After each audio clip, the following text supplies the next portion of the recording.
सर्वांना नमस्कार. दामू मोळे ऑफिशियल या आपल्या YouTube चॅनलमध्ये आपलं स्वागत करतो. आजच्या व्हिडिओमध्ये आपण सामान्य प्रशासन विभागाने काढलेल्या 8 जिल्ह्यांमध्ये जे वाढीव आरक्षण दिलेलं आहे त्या वाढीव आरक्षणाच्या बाबतीमध्ये काही जे पेशा क्षेत्रातले उमेदवार आहेत, कर्मचारी आहेत, त्यांचे काही प्रश्न आहेत. ते प्रश्न माझ्याकडे आले.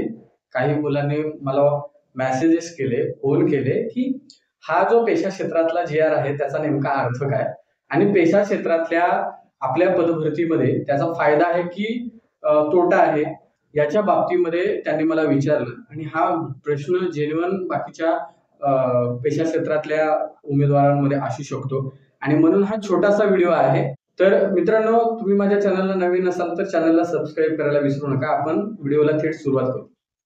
काय झालंय, 29 जुलै 2025 ला सामान्य प्रशासन विभागाने माननीय महसूल मंत्री चंद्रशेखर बावनकुळे साहेबांच्या अध्यक्षतेखालील समितीने अहवाल दिला आणि अहवाल दिल्यानंतर मंत्रिमंडळाने 8 आदिवासी बहुल जिल्ह्यांमध्ये वाढीव आरक्षणाच्या संदर्भामध्ये सरळ सेवा जी पदं आहेत त्या सरळ सेवा पदांमध्ये क्लास 3 आणि क्लास 4 पदांमध्ये या 8 जिल्ह्यांमध्ये आरक्षण देण्याच्या संदर्भामधला निर्णय झाला आणि सामान्य प्रशासन विभागाने त्याच्यावरती शासन निर्णय काढला.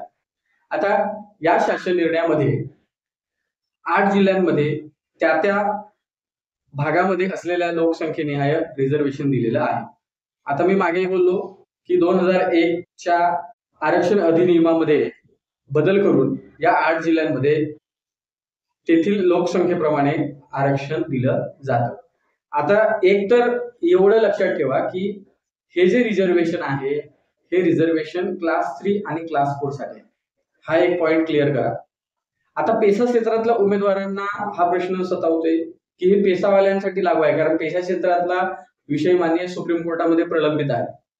25%, 50% आणि 100% जे रिझर्वेशन 3 टप्प्यांमधलं आहे ते सध्या चॅलेंजेबल आहे आणि त्यामुळे त्या उमेदवारांना असं वाटतंय की हे जे आरक्षण आलेलं आहे ते पेशा क्षेत्रातल्या रिझर्वेशन मध्ये कटौती करून महाराष्ट्र शासनाने त्यामध्ये GR काढलेला आहे. तर असं बिलकुल नाही मित्रांनो. 1972-74 पासून हे रिझर्वेशन मिळतं आणि याला आपण वाढीव आरक्षण म्हणतो. या 8 जिल्ह्यांमध्ये ते वाढीव आरक्षण मिळतं आणि त्यामुळे हे रिझर्वेशन 1972-74 पासून आहे आणि पेशा क्षेत्रातलं राज्यपालाने दिलेलं रिझर्वेशन हे 2014 पासून आलेलं आहे. त्यामुळे हे दोन्ही गोष्टी वेगवेगळ्या आहेत. एक, पेशा क्षेत्रातले रिझर्वेशन हे क्लास 3 आणि क्लास 4 पदांसाठीच आहे, परंतु ते 17 पदांसाठी लागू आहे आणि हे जे रिझर्वेशन आहे हे रिझर्वेशन त्या 17 पदांव्यतिरिक्त असलेल्या पदांसाठी लागू आहे. हे दोन बाजू आहेत, ह्या समजून घ्या. पेशा क्षेत्रामध्ये 17 पदं ही राज्यपालांच्या कोठ्यातून राखीव केली गेलेली आहेत. त्या ठिकाणी स्थानिक त्या जिल्ह्यातला उमेदवार लागतो आणि हे जे रिझर्वेशन आता परत आलेलं आहे त्या रिझर्वेशन मध्ये पूर्ण महाराष्ट्रातले लोक त्या गुणवत्तेनुसार मेरिटनुसार त्या ठिकाणी ते लागत असतात. त्यामुळे तिथे स्थानिक हा विषय नसतो.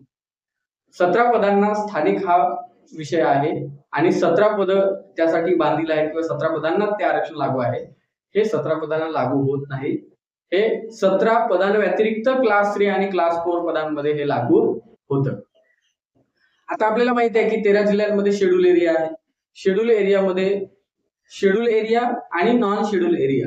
आता नॉन शेड्यूल एरियामध्ये बिगर पेशा क्षेत्रामध्ये हे रिझर्वेशन लागू होतं. बिगर पेशा क्षेत्रामध्ये ST असेल तर त्यांना 22%, म्हणजे त्या परवाच्या दिवशीच्या व्हिडिओमध्ये म्हटलं त्याप्रमाणे समजा पालघर असेल, पालघरमध्ये 22% रिझर्वेशन. पेशाचं वेगळं रिझर्वेशन, हे वेगळं रिझर्वेशन.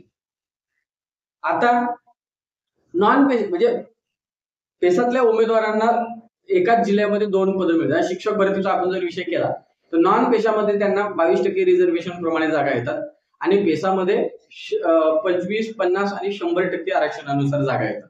त्यामुळे हे दोन्ही रिझर्वेशन जे आहेत हे वेगवेगळे आहेत. त्यामुळे कन्फ्युजन होण्याचं अजिबात कारण नाही. मुलांना जो वाटतोय की हे आरक्षण कमी झालेलं आहे त्यामुळे आता विषय सुटलेला आहे का, तर हे रिझर्वेशन पेशा क्षेत्रामधलं नाही किंवा पेशा क्षेत्रातल्या भरतीसाठीच नाहीये. हे नॉन पेशा क्षेत्रामधलं आणि पेशा क्षेत्रातल्या 17 पदांव्यतिरिक्तच जी पदं आहेत त्यासाठी असलेलं हे रिझर्वेशन आहे, जे महाराष्ट्राच्या 2001च्या आरक्षण अधिनियम मध्ये वाढीव आरक्षणाचा मुद्दा घालून त्या ठिकाणी ते दिलेलं आहे. त्यामुळे पेशा क्षेत्रातला मुद्दा हा माननीय सुप्रीम कोर्टात प्रलंबित आहे, तो अजून सुटलेला नाहीये. त्याच्या हेअरिंगच्या बाबतीमध्ये अजूनही ऑनलाईन साईटवरती कुठलीही नेक्स्ट तारीख आलेली नाहीये आणि त्यामुळे आता जो काही शासन निर्णय आला त्यामध्ये या 13 जिल्ह्यातल्या पेशा क्षेत्रामधील जे कर्मचारी आहेत, उमेदवार आहेत, त्यांच्यामध्ये थोडासा संभ्रम झाला. ही वस्तुस्थिती आहे. पण हा विषय तुम्हाला या व्हिडिओच्या माध्यमातून कळालेला असेल तर हा व्हिडिओ लाईक करा आणि शेअर करा. आपण थांबूया. जोहार, जय संविधान.